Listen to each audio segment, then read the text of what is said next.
latest headlines with the ITV News.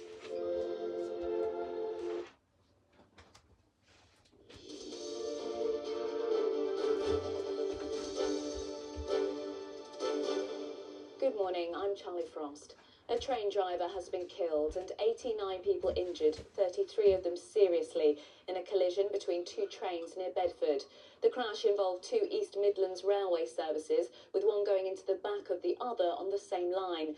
The government says there'll be a full investigation, but added UK railways were some of the safest in the world. Emma Volney has this report. The devastating aftermath of a train crashing into the back of another. Passengers flung out of their seats, crying, shaking, confused. What was wrong with the train coming the other way? The walking wounded taken to a nearby road and reunited with their loved ones. The crash happened just south of Bedford at around 5:10 yesterday afternoon. The two East Midlands railway trains were on their way to London when passengers suddenly felt a bang. The seats were all over the place. There were people with bloodied faces, broken bones.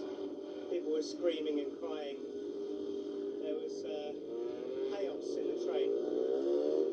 And then I didn't know if it was an explosion from a terrorist bomb or something. We just had a big bang and people flying across from their seats. And before we knew what was happening, someone on the floor, someone hit my husband on the face, and I don't know, things, debris everywhere, and then lots of blood.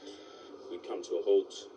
There'd been lots of delays on the line, and we were just sitting there, and suddenly we were shunted from behind.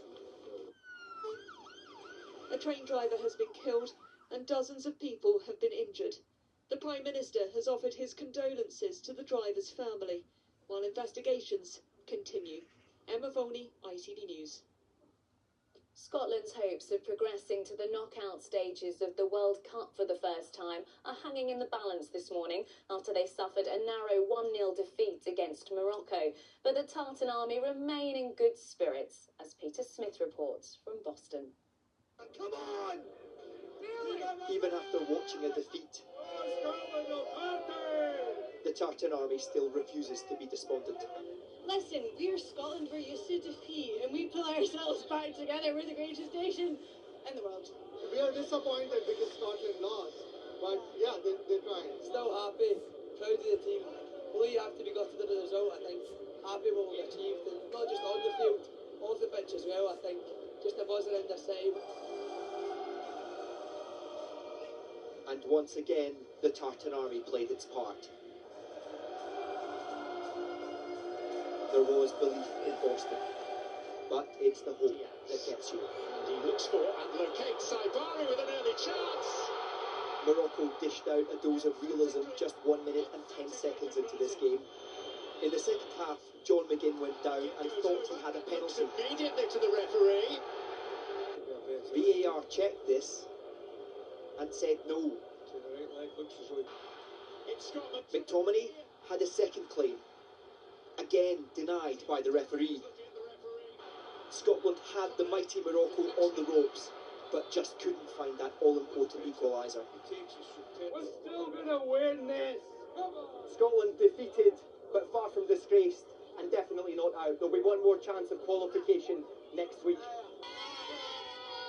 Brazil stands in the way, the most successful team in World Cup history, but that holds no fear for this Tartan Army as they now march on to Miami. Peter Smith, ITV News, Boston. And finally, it'll be a little cooler in most parts of the country today, following yesterday's heat, pushing temperatures above 30 degrees in places.